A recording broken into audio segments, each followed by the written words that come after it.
We are near the end of our time limit. The question will go to Jakmides, or Mr. Jakmides.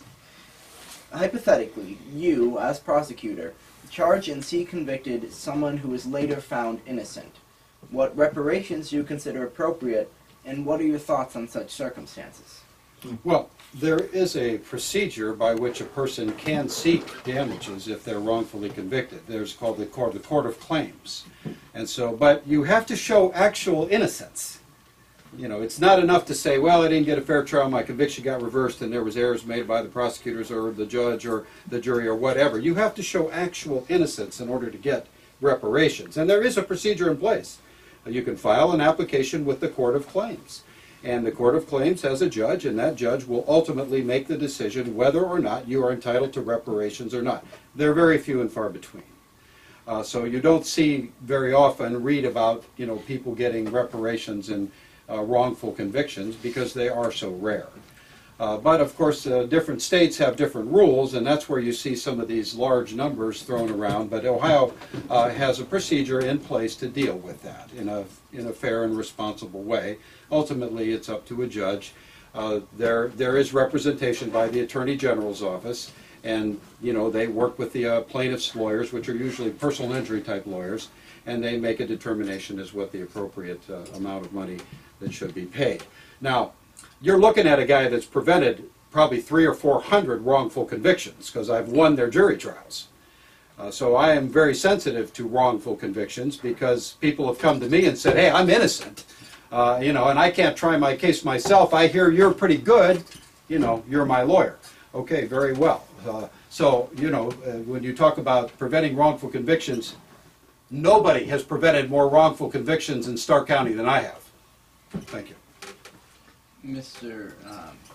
Ferrero, your 1 minute response? Yeah, as far as the reparations part, you know, there has been a few that has occurred in Ohio. I think one was up in Summit County where a wrongful conviction, and the state took care of that case. But we're, you know, as a county prosecutor, we're not involved in that issue. That's the Attorney General that handles that for the state, and you know, they will compensate that person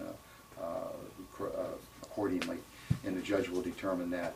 But as far as the wrongful convictions, you know, I could say during my 13 years as county prosecutor, we've never had one case where it came back where a person was wrongfully convicted based on, you know, wrong DNA or anything like that, or that we tried to railroad somebody.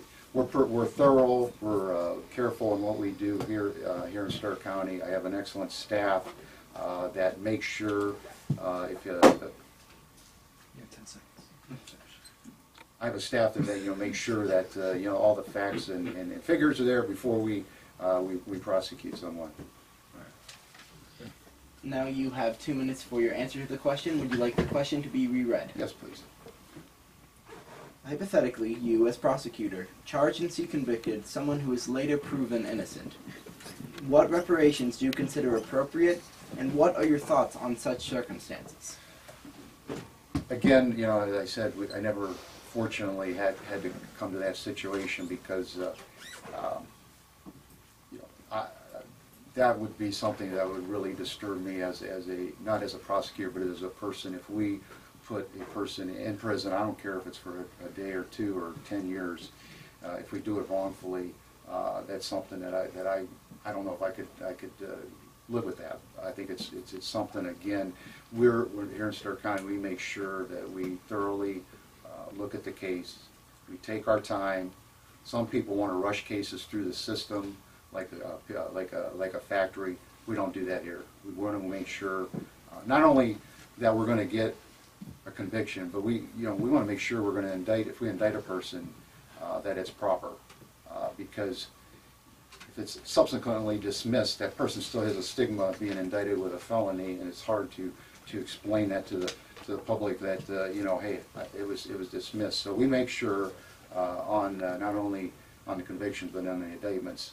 Now, as far as the reparations, of course, you know, state law provides for that, and if someone is wrongfully convicted and does get out of prison, hey, they they took time away from their life, from their family. They deserve to be reasonably compensated. And again, that's really up to the state to do that. And we have seen that through Ohio and throughout the country.